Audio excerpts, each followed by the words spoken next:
Je vous dis, tu devrais aller à prendre un repas au restaurant X extraordinaire. Un cadre à couper le souffle, un accueil chaleureux, une carte variée à prix raisonnable, un service irréprochable, etc. Vous vous y rendez et vous en revenez avec une appréciation mitigée. Oui, c'était bien, mais sans plus. Autre exemple, vous êtes invité à une soirée alors que vous avez vécu une journée stressante. Le lendemain, vous racontez « J'y allais avec des pieds de plomb, mais qu'est-ce que je me suis amusé ». Comment analyser ces réactions à rebours de ce qui était attendu ? Eh bien, l'outil d'analyse se trouve dans le paragraphe 9.1 de la norme ISO 9001, la satisfaction des clients, et c'est ce dont nous parlons aujourd'hui, la satisfaction. Le terme n'est repris, cité que 11 fois dans la norme, mais n'en constitue pas moins son pivot actuel. Tout est organisé en vue de la satisfaction du client. Je dis actuel car dans les versions antérieures à la version 2000, le pivot c'était la conformité, un produit ou un service qui répond au prix, au délai, aux fonctionnalités annoncées. Et dans le quotidien, la difficulté elle est là. Parvenir à tenir ensemble conformité des produits ou des services et satisfaction des clients. Pourquoi cela ? Pourquoi peut-il y avoir un écart entre conformité et satisfaction ? Que s'est-il passé dans les deux petits exemples dont j'ai parlé, celui du restaurant et celui des pieds de plomb ? Dans les deux cas, l'attente d'un bon moment était soit très haute, un restaurant hors du commun, soit très basse, les pieds de plomb. Et puis il y a eu l'expérience vécue, puis le jugement de satisfaction ou d'insatisfaction. Et le carburant de la satisfaction, c'est la perception. L'œil regarde, le cerveau voit, dit Philippe Meyer. Nous ne sommes pas des robots, nous sommes des animaux percevants. Votre perception n'est pas la mienne. Ce que je trouve unique, vous le trouvez quasi banal. Vous vous attendez au pire et finalement, vous le vivez comme le meilleur. Pourquoi donc peut-il y avoir un écart entre conformité et satisfaction ? Parce que ce sont deux univers totalement différents. Celui de la conformité et celui de la perception. On perçoit ce que l'on reçoit. Allons un pas plus loin. La norme ISO formule ainsi son exigence concernant la satisfaction du client. Il faut surveiller la perception des clients sur le niveau de satisfaction de leurs besoins et attentes.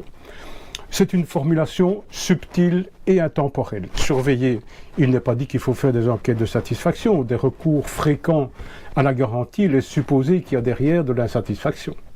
La perception des clients, je disais qu'il y a difficulté de marier conformité et satisfaction et qu'il y a deux univers. Celui des concepteurs, ingénieurs, techniciens, designers, financiers, qui sont orientés à juste titre qualité des produits et raisonnent en termes de conformité, et l'univers du client qui est fait tout de perception. Il faut marier ces deux univers et c'est parfois dramatique. Des produits innovants, sans reproche, sont un désastre commercial. Les exemples se comptent par dizaines ou même par centaines de milliers. Un seul exemple, la voiture Avantime de Renault. Une promesse de succès tous azimuts et un échec commercial complet qui vire même à la catastrophe pour Matra. Surveiller, dit encore la norme, le niveau de satisfaction. Il s'agit de niveau et non pas de mesure. Et ça, c'est tout un débat dont on ne parlera pas ici. Et le niveau de satisfaction de quoi ? Des besoins et des attentes des clients. S'aventurer dans cette notion de satisfaction est passionnant, et c'est une notion si vaste qu'il est impossible de la cerner. On interroge de nombreux domaines, la qualité et l'ingénierie, avec l'écart, si ce n'est le fossé, à gérer entre la conformité et la perception, qu'en ont les clients. La psychologie, qui s'intéresse au comportement des acheteurs.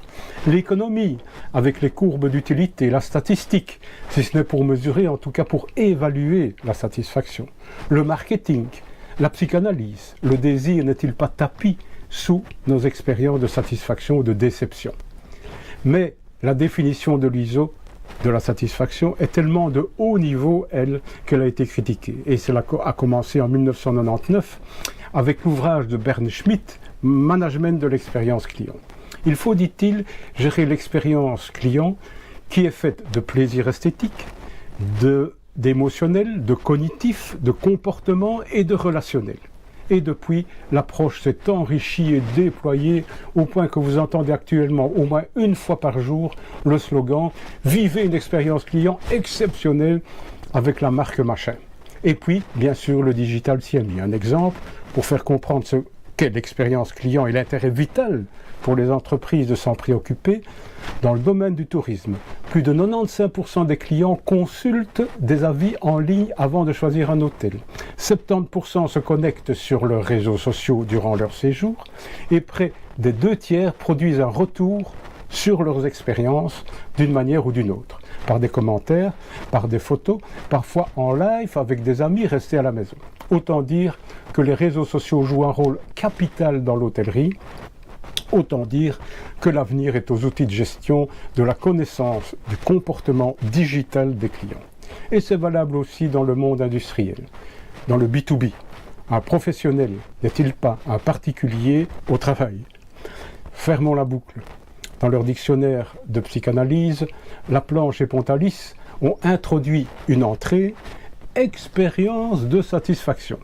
C'est un type d'expérience originaire, écrivent-ils, postulé par Freud, et consistant en l'apaisement chez le nourrisson, grâce à une intervention extérieure, d'une tension interne créée par le besoin.